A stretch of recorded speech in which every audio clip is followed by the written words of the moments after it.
Alô, você, meu querido estudante, salve, salve, salve. O meu forte abraço para todos vocês. Eu sou o professor Natanael, como você bem sabe, o seu professor de História. E hoje nós vamos tratar de um tema que é um dos assuntos mais impactantes do século XX. Na história global, na história geral do século XX, certamente esse acontecimento merece um papel, um local de destaque. Eu me refiro à Revolução Russa. É sobre a Revolução Russa, essa revolução que ocorre na Rússia ali em 1917 e que se estende por 1918, 1919, 1920, transcorre ali os primeiros anos da década de 20 do século passado. Um acontecimento chave que vai impactar em vários outros eventos do século XX. Então vem comigo, preste atenção, se liga que o assunto é importante. Eu preparei um slide aqui importante, bem impactante, significativo, com gráficos, com fotografias da época, com imagens, com charges, com alguns tópicos importantes, conceitos, outros elementos que nos farão refletir um bocado sobre esse tema. Tá legal? Então vamos nessa. Vamos começar visualizando aqui um mapinha do Império Russo, o Império Czarista. A Rússia era um império, era uma nação muito grande, como você pode constatar. A parte maior, essa parte da Sibéria, na parte leste, né, da Rússia, que ainda hoje é uma província gigantesca, com áreas que boa parte do ano são congeladas, de vegetação, de clima severo. Mas o que eu quero dizer é que a Rússia era muito grande, continua sendo, né, o maior país do mundo, mas já na virada do século XIX para o começo do século XX era um império poderoso, gigantesco do ponto de vista territorial, porém, sobre o aspecto militar, sobre o aspecto político, sobre o aspecto social, sobre o aspecto econômico, era uma nação bastante atrasada, principalmente levando em consideração outras grandes potências europeias, né, como a Inglaterra, como a França, como a Alemanha, e mesmo comparando com a América do Norte, né, com os Estados Unidos, a Rússia, porque os Estados Unidos ainda não tinha atingido o seu auge, né, mas a Rússia realmente estava aquém, uma gigante ou um gigante do ponto de vista da extensão territorial, porém com todas essas lacunas, todos esses problemas, todas essas aí idiosincrasias que a Revolução Russa buscará sanar, buscará minorar. E aí eu trouxe aí alguns tópicos para a gente fazer essa reflexão. E eu vou pedir a sua licença para fazer algumas leituras. Primeiramente, uma leitura de imagens, né? E nessa leitura de imagens, nós visualizamos essa charge que mostra aí um opressor, né, sendo carregado pelos oprimidos. Os que estão levando, né, carregando esse opressor estão sendo chicoteados, inclusive, e aparentam ter um aspecto de bastante sofrimento, né? Isso é uma crítica, é uma charge que busca criticar a opressão do czarismo frente às massas camponesas, principalmente, que eram exploradas aí tanto do ponto de vista da distribuição de renda, que não existia, no que diz respeito também aos tributos, que eram muito pesados, e, logicamente, a falta de participação política dessa gente, que era praticamente zero. Então, os tópicos que eu seleciono nessa lâmina são esses. O Império Russo era constituído por um conjunto de etnias. Você tinha lá diferentes povos, de diferentes grupos étnicos, que obviamente eram forçados, né, sob a força da espada, a fazerem parte do mesmo império. 80% dessa população vivia no campo e a terra era de posse de poucos, ou seja, era dividida em grandes latifúndios. Então, o que é que fazia o camponês comum? Trabalhava para algum latifundiário e, obviamente, custeava com o fruto do seu trabalho e com o fruto do suor do seu rosto E mesmo com o seu próprio trabalho, né, em si, a sua estadia ou sua estada, a sua morada nessas terras. Médios proprietários, os kulaks, dominavam a produção agrícola. E a industrialização tardia foi comandada pelo capital europeu ocidental, sobretudo o capital alemão, o capital belga e o capital francês. Então a nascente burguesia e um nascente operariado, né? A indústria russa ainda meio que engatinhava, né? Enquanto que a Inglaterra, a Alemanha principalmente, já estavam muitos e muitos passos além. A Rússia ainda dava seus primeiros passos, e mesmo assim com capital externo, quer dizer, completamente dependente dessas nações industrializadas da Europa Ocidental. Isso se mostrará bastante danoso nos anos futuros, como veremos nessa aula. Os movimentos de oposição. Não é porque o povo era oprimido, as massas ignaras, o campesinato e mesmo um proletariado nascente, que não havia oposição. Havia sim, muito embora essa oposição fosse massacrada pelas forças czaristas, ok? Conforme veremos no episódio, inclusive que ocorre em 1905, chamado de, ou apelidado, como ficou conhecido, Domingo Sangrento.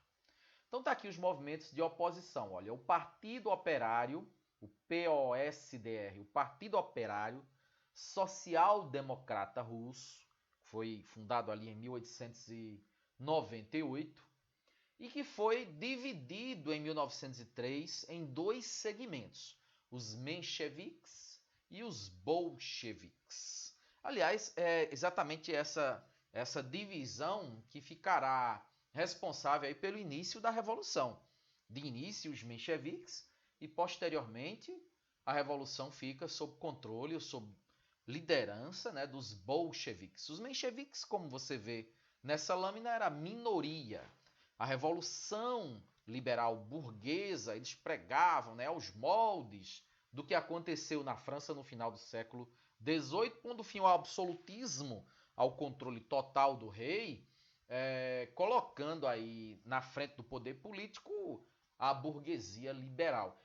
Os mencheviques lutavam por algo semelhante na Rússia, naquele começo do século XX.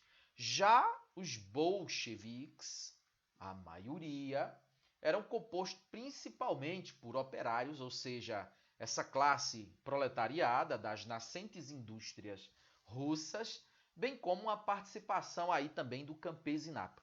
Podemos dizer que os bolcheviques era a maioria porque congregava exatamente a massa dos trabalhadores. A gente sabe que existem menos patrões, mais trabalhadores, é por isso que os mencheviques era a minoria e os bolcheviques a maioria.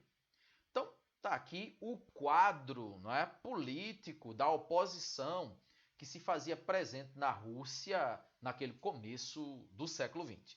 Tínhamos também, a partir de 1905, o Kadet, o Partido Constitucional Democrata, formado pela burguesia, porém, politicamente, no plano da representação política, bastante fraco.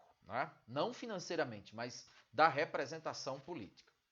E aí, fotografias de um evento chave, que alguns historiadores até chamam de ensaio geral, pré-revolução, que foi o chamado Domingo Sangrento. Já tinha tido, inclusive, acho que foi até nesse ano, de 1905, uma revolta no encouraçado Potemkin, que inclusive virou filme. Foi adaptado para as telas de cinema e acabou virando um longa-metragem.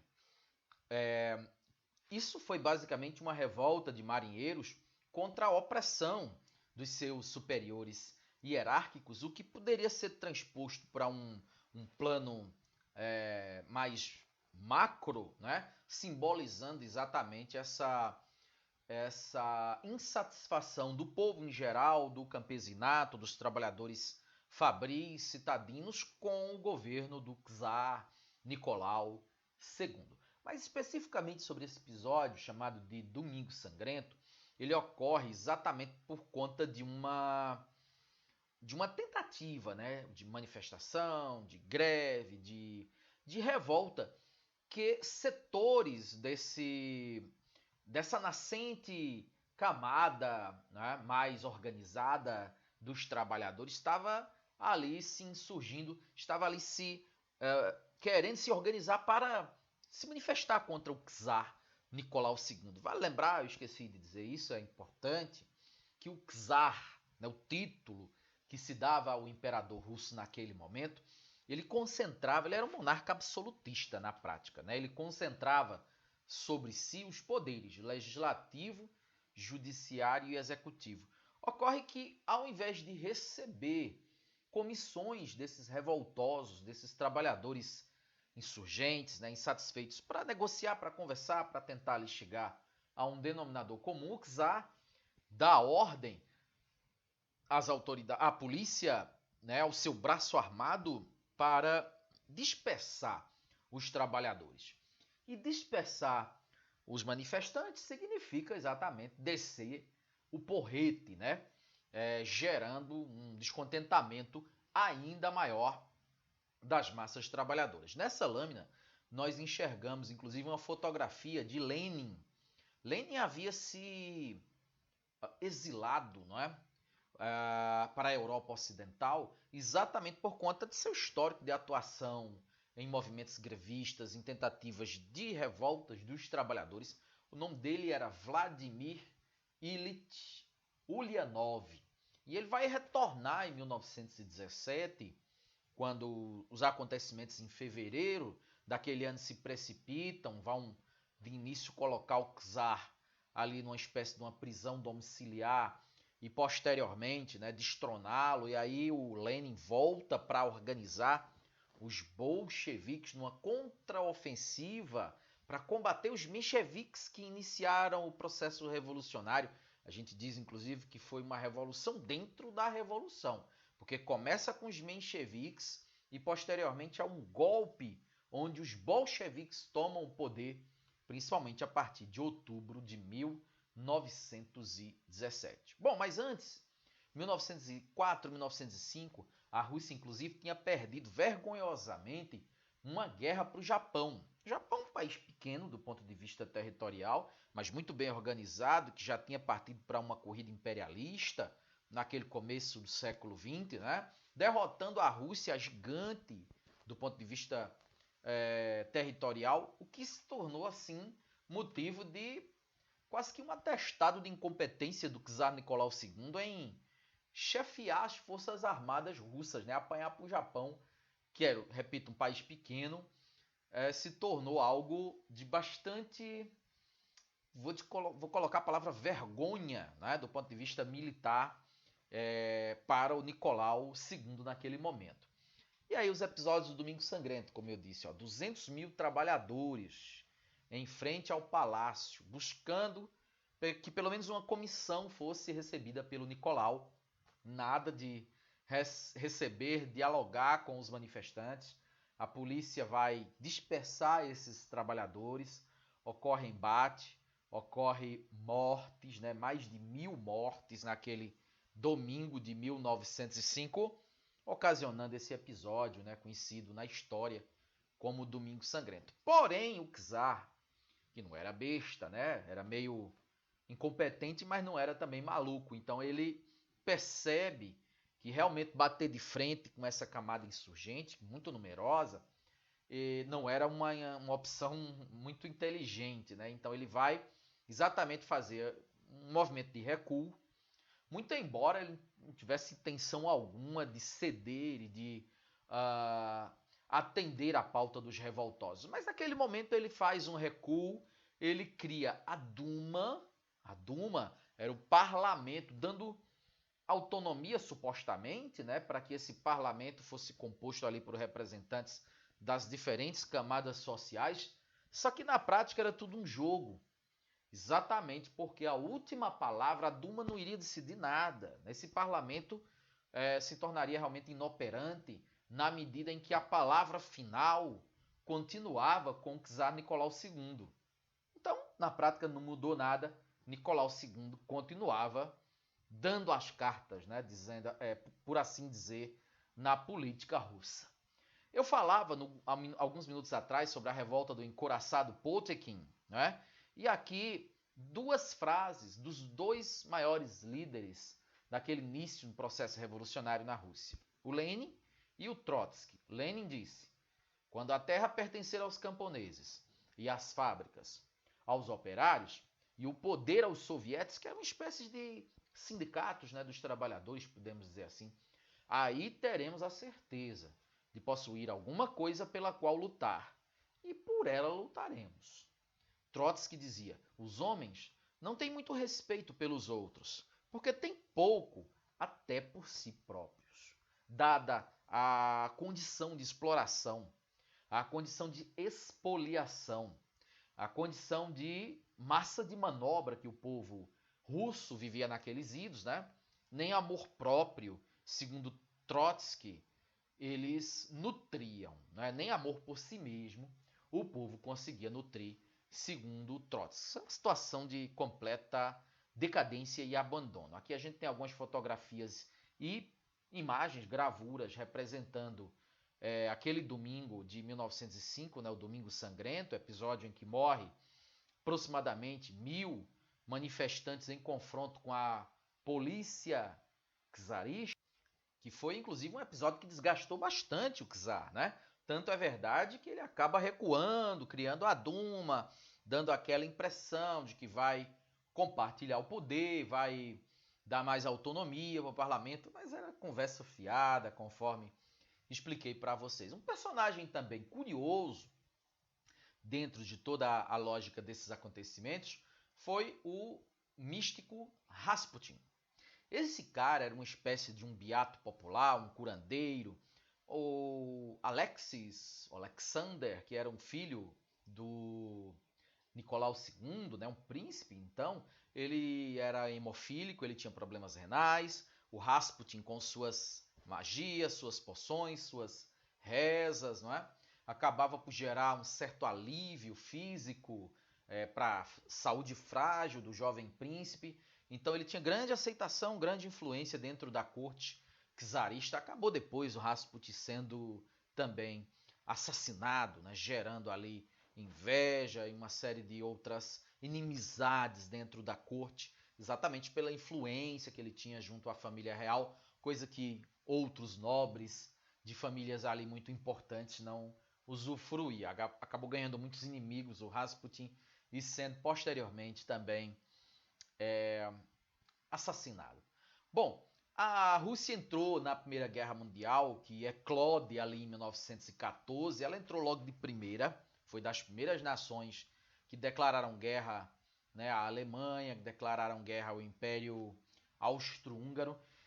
E o exército russo ele era muito numeroso, mas ele era muito despreparado também, mal armado, mal equipado e até mesmo mal alimentado, muito embora fosse bastante numeroso, e a Rússia só apanhava na guerra. Eu acho que alguma coisa em torno de 1/3 das mortes na Primeira Guerra Mundial era dos soldados russos.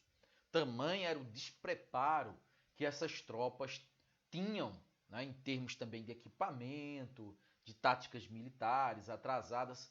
E a Rússia não ia nada bem nos anos que se seguiam, 1915, 1916, à medida que a guerra ia se estendendo. E é claro que isso também servia para desgastar ainda mais a figura do imperador, né, do czar Nicolau II. Então você já tinha o episódio do Domingo Sangrento, você já tinha um episódio da guerra russo-japonesa que ele perdeu. Você já tinha toda a insatisfação popular, né, muitos impostos altíssimos. Tinha também a exposição da Rússia na guerra, que, como eu disse, né, só apanhava.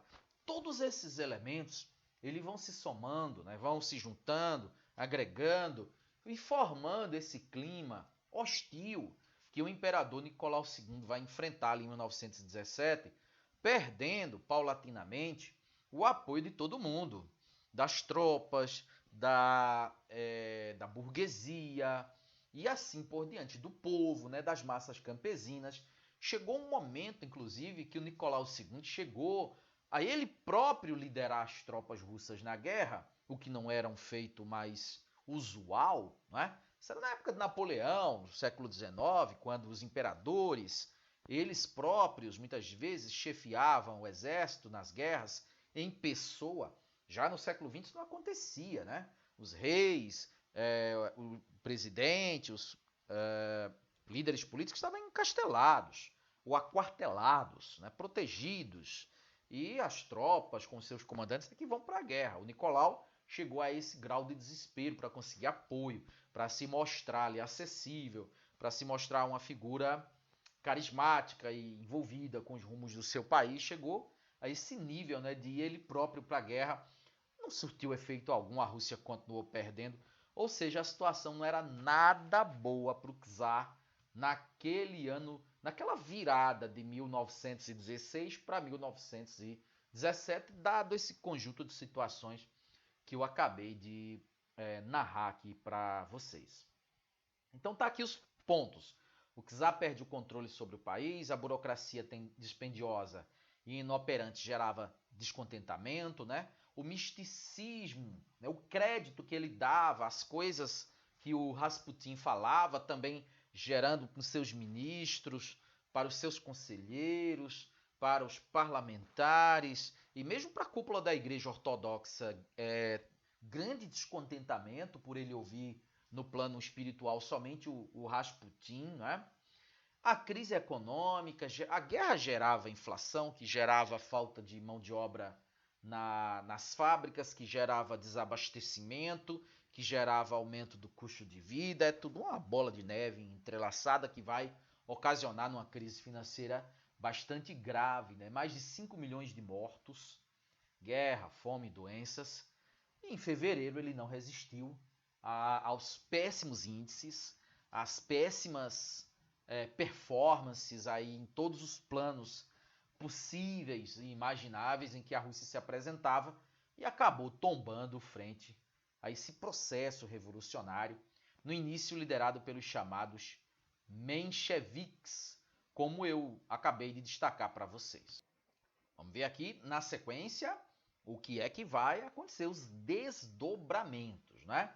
Em março de 1917, sim, a gente chama de Revolução Branca, e depois teremos a Revolução Vermelha, exatamente porque essas cores mais neutras, e podemos até incluir o azul, são cores mais associadas à direita, né? Aos movimentos mais ortodoxos, mais ligados à burguesia, ao liberalismo. Já o vermelho, e até em certo ponto o amarelo, mas principalmente o vermelho, estamos falando, né, são cores mais associadas e ligadas às bandeiras defendidas pela esquerda, né, por partidos mais revolucionários que querem mudanças mais profundas no plano econômico, social e político. Essas duas figuras aqui são peças-chave nesse processo, são as gravuras aqui do Lenin e do Trotsky, Leon Trotsky, ok? Tinha uma terceira figura aí também, que é o Stalin, e a gente fala sobre ele ainda hoje, mais para frente na nossa aula. Bom, de início um governo de coalizão. Vale lembrar que o czar está em prisão domiciliar nesse momento, tá certo? Instalação de um governo chefiado pelo príncipe Lvov, mais poder para a Duma, que o Nicolau II acabava não dando poder algum à Duma, né? Poder aos aristocratas, aos chamados bem-nascidos, aos nobres, integrantes daquelas famílias mais tradicionais, e obviamente a burguesia nascente, que já colocava ali a mão no poder, ou pretendia colocar a mão no poder, né? Uma exceção era o ministro da Justiça, que era um ex-socialista, já não era mais socialista, no caso era o Kerensky, o Alexander Kerensky. Concessão de anistia a presos políticos. Aí é quando volta, lá da Europa Central, o Trotsky e o Lenin, que, como eu disse, né, estavam fora da Rússia, exatamente por conta que eram perseguidos em função de suas agitações políticas que eles acabavam fomentando e insuflando, né? E são esses personagens que voltam do exílio que vão organizar a Revolução Vermelha, a revolução dentro da revolução, a Revolução Bolchevique. Essa sim que promoverá realmente mudanças. Porque você tirar o poder do czar e colocá-lo nas mãos da burguesia é uma mudança, sem dúvida. Mas é uma mudança, vamos colocar assim, no plano horizontal. O que vai acontecer quando os bolcheviques tomam o poder é uma mudança no plano vertical. Então você tem camadas de baixo que irão ascender no plano político. Não é? Com a Revolução Branca de fevereiro, março de 1917, houve mudanças no plano vertical apenas. O poder sai do czarismo e vai para o poder da aristocracia e também da burguesia. Vamos colocar assim, é de elite para elite. Tá? Tanto que eles nem mesmo tiraram a Rússia da guerra, o que se tornou uma questão que lhes rendeu também bastante impopularidade das derrotas que a Rússia tinha em combate, que eram frequentes. Mas como era a burguesia no controle, você vai ter algumas mudanças de cunho mais de liberdade de expressão, né? Então tá aqui, ó, liberdades individuais, a redução da jornada de trabalho, era acho que 12 horas, passou para 10, muito alto ainda, né? Mas já menor do que havia sido. E a liberdade de imprensa, exatamente para que a mídia pudesse noticiar o que bem entendesse. Leia-se, quando a mídia tem, digamos assim, essa prerrogativa, ela também controla ou ela consegue, né, manipular a opinião pública no sentido de que, uma vez imbuída de certa ideologia ou de certas pretensões políticas, ela pode direcionar a notícia para um certo viés, de modo a que a população que tem acesso àquela notícia possa entender os acontecimentos políticos sob um determinado ângulo, que é do interesse da mídia ou que é do interesse do grande capital e assim por diante. Isso é bem comum nas chamadas democracias liberais, no Brasil inclusive. Né? Fotografia aqui do Trotsky ao fundo e do Lenin em primeiro plano, falando com as massas naquele ano de 1917, e aqui nos referimos ao mês de outubro, na chamada Revolução Vermelha. Como os bolcheviques eram maioria, eles acabam conseguindo mobilizar, né, os trabalhadores, o campesinato principalmente, mas também os trabalhadores fabris, a tomarem o poder. E óbvio que a burguesia, os aristocratas não iam entregar esse poder, não é, de mãos beijadas para os bolcheviques, para a massa de trabalhadores. E é por isso que a Rússia entra aí num momento de guerra civil. O que é uma guerra civil? Uma guerra civil é a guerra de um povo contra ele mesmo. Ok? Russos contra russos. É uma guerra civil que se estende aí por alguns anos mais para frente, mas que temporariamente tem, inclusive, a tomada de poder efetivo, a vitória, mesmo que parcial, dos chamados vermelhos, dos bolcheviques, que com seu lema pão, paz e terra, com esse lema, eles vão proporcionar a distribuição de alimentos. A paz significava retirar a Rússia da guerra através da assinatura do Tratado de Brest-Litovsk, como você vê aqui na menção, em destaque nessa lâmina, inclusive com indenização aos alemães. Os alemães não aceitavam que a Rússia saísse. Para concordar em não mais atacar a Rússia, os russos tiveram que pagar uma pesada indenização de guerra para que os alemães, enfim, aceitassem a rendição. E terra seria exatamente o ponto-chave de distribuição de terra, de reforma agrária, de assentamento das famílias em terras de latifundiários, no processo de coletivização das terras, um processo de planificação da economia, que, claro, desagradava totalmente os latifundiários, os grandes empresários e assim por diante. Organizou-se a Guarda Vermelha sob a liderança do Leon Trotsky. Os mencheviques contavam inclusive com o apoio dos Estados Unidos e dos países da Europa Central, dos capitalistas. Por quê? Porque os grandes países industrializados do mundo tinham medo de que os trabalhadores ganhassem, vencessem, coletivizassem a economia de um país gigantesco como a Rússia e que isso também servisse de exemplo para ser exportado e acontecesse em seus próprios países. Então eles tinham interesse de cortar, coloque aspas aí, o mal pela raiz. Por isso que vão tentar fazer de tudo para que a Revolução Vermelha não lograsse êxito e vão ajudar, inclusive financeiramente, os brancos, ou seja, os mencheviques. Mas não adiantou, os vermelhos acabaram vencendo, mas foram anos de muita dificuldade, de guerra civil incessante. No dia 25 de outubro, os bolcheviques passam a controlar Petrogrado, né, além de outras cidades.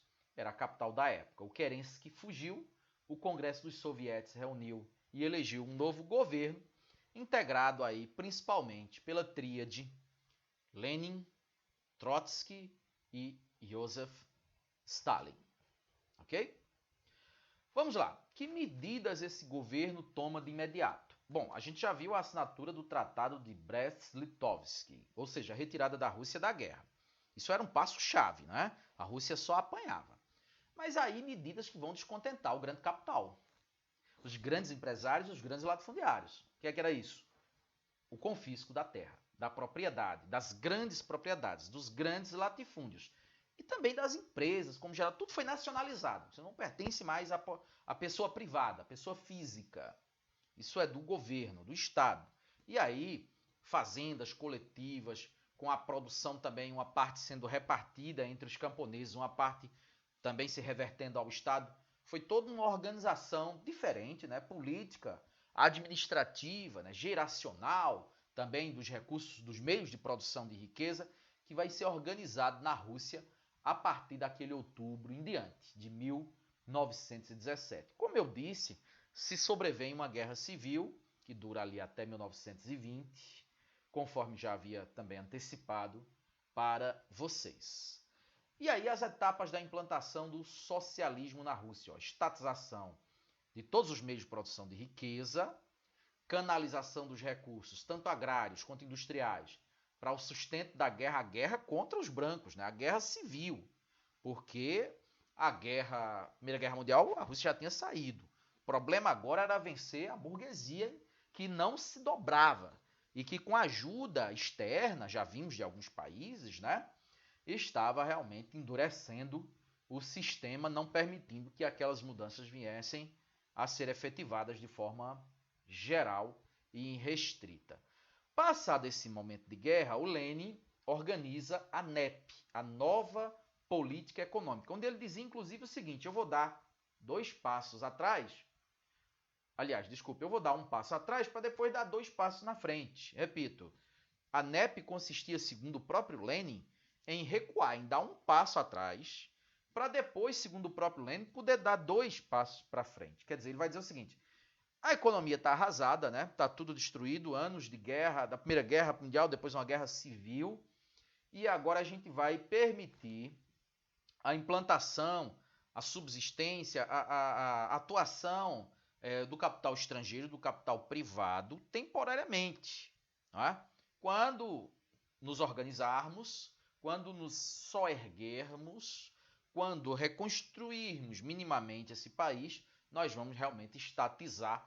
E era isso que ele dizia: recuar, dar um passo atrás para dar 2 passos na frente adiante. Só que ele não viveu tempo suficiente para levar isso adiante. Ele acabou tendo uma isquemia cerebral, um derrame, ficou impossibilitado até de falar e acabou depois falecendo em virtude dessa enfermidade.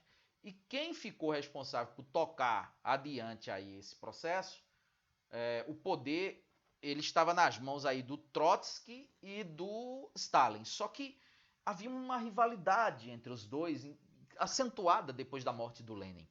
O Trotsky queria, inclusive, exportar a revolução para outros países, dizendo que a Rússia não sobreviveria se não conseguisse tornar a Europa, o mundo socialista também. Todos iriam atacar a Rússia, que não iria conseguir subsistir. Já o Stalin dizia o contrário: vamos nos fechar, vamos consolidar aqui, vamos trabalhar no plano interno primeiro, para que depois, num outro momento, aí não tem nem prazo para a gente ver isso, pensemos então em exportar a revolução. Essas contradições entre os dois líderes acabou por criar um racha interno.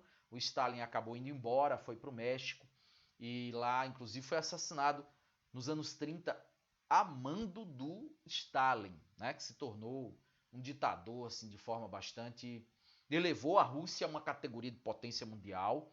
Então, União Soviética, né, União das Repúblicas Socialistas Soviéticas, isso a partir de 1922 para frente, tornando a União Soviética, a antiga Rússia, uma potência mundial, mas a custo também de medidas extremamente duras e extremamente cruéis. Está aqui o que eu disse, 1924, a morte de Lenin, a disputa do Stalin com Trotsky, a consequente vitória do Stalin, a fuga de Trotsky para a América Latina, né? E depois o Stalin conduzindo aí a União Soviética a um período de expurgos, de perseguição a opositores e assim por diante. O realismo. Bom, é natural quando você tem governos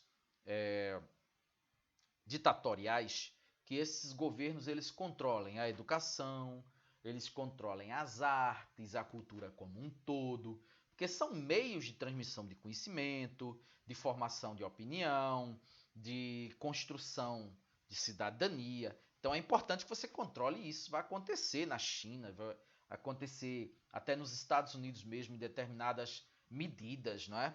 No Brasil da era Vargas, do período da ditadura militar e assim por diante.